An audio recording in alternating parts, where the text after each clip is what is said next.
ഒരിക്കൽ പറഞ്ഞു, ഈ ലോകത്ത് ഖിയാമത്ത് നാൾ വരുന്നതിന് തൊട്ടു മുൻപ് ജനങ്ങളെ കൂട്ടത്തിൽ ഒരു വിഭാഗത്തിന് കാണാൻ പറ്റും. ഒരടയാളം എന്താണെന്നറിയോ? ആഇലുൽ മുസ്തക്ബിർ, അഹങ്കാരികളായ ദരിദ്രന്മാരായിരിക്കും. 5 പൈസക്ക് ഗതിയില്ലെങ്കിലും ഇവരുടെ ഒരു കുറവുണ്ടാവില്ല. ഞാൻ പറയുന്നുണ്ട്, നാട്ടുകാർ പിരിവിട്ടിട്ടാക്കി പെൺകുട്ടിയുടെ കല്യാണം നടത്തുന്നത്, തലേന്ന് ഗാനമേള ഉണ്ടാവും, അന്ന് വീഡിയോഗ്രാഫറും ഉണ്ടാവും. അഹങ്കാരത്തിന് ഒരു കുറവുണ്ടാവില്ല. വാപ്പന്റെ നയിപ്പോണ്ട് ജീവിക്കുന്ന ചില മക്കളുണ്ട്, ഒരു പണിക്ക് പോവില്ല, പക്ഷെ ഓന്റെ സ്വപ്നം എന്താണെന്നറിയോ? 1.5 ലക്ഷം റുപ്യന്റെ ഐഫോണ്. ഇങ്ങനെ അഹങ്കാരം കൊണ്ട് ജീവിക്കുന്ന ഒരു തലമുറ വളർന്നു വരുമ്പോൾ നിങ്ങൾ ഖിയാമത്ത് നാൾ പ്രതീക്ഷിച്ചോന്നാ. ഇന്ന് പലർക്കും വലിയ വീടും സൗകര്യം ഉണ്ടാവും, ഒരു നല്ല മനസ്സുണ്ടാവില്ല, വിനയം ഉണ്ടാവില്ല.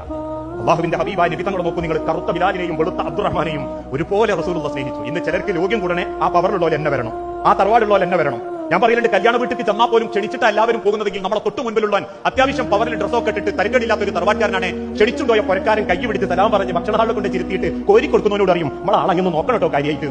അതിന്റെ ബേക്കിൽ സാധാരണക്കാരൻ നാട്ടിൽ കൈക്കൊട്ടത്തിന് 53 മക്കൾ പോകുകയാണെങ്കിലോ നിന്നെടുത്ത് നനങ്ങാതെ പറയും, തിന്നിട്ട് പോയാൽ മതിട്ടോന്ന് കൈക്കൊണ്ട് ആങ്ങി കാണിക്കും. മനുഷ്യന്റെ സ്വഭാവം പോലും അവന്റെ പവറും ദർജയും അനുസരിച്ചിട്ടാണെങ്കിൽ അള്ള തരുന്നത് ആ വിനയം. അത് പടച്ചവനോട് ചോദിക്കണം, റബ്ബേ എന്റെ മനസ്സിൽ ഇനി ഒരു കിബറുണ്ടാക്കരുത്, എനിക്കൊരു വിനയം വേണം, എനിക്ക് അത്രയും ഒരു നല്ലൊരു മനസ്സിന് ഉടമയാകാൻ പറ്റണം. ആ വിനയം, ആ താഴ്മ, അത് ദുനിയാവിൽ പടച്ചവനോട് പ്രാർത്ഥിക്കുന്നവർക്ക് അള്ള കൊടുക്കുന്നതാണ്. അങ്ങനെയുള്ള ആളുകളെ പടച്ച റബ്ബ് പറയുന്ന ഒരു വാക്കുണ്ട്, ദുനിയാവിൽ ഇന്നാക്രമക്കും ഇൻദല്ലാഹി അത്ഖാക്കും, നിങ്ങളിൽ അള്ള ഏറ്റവും വില മതിക്കുന്നത് ദുനിയാ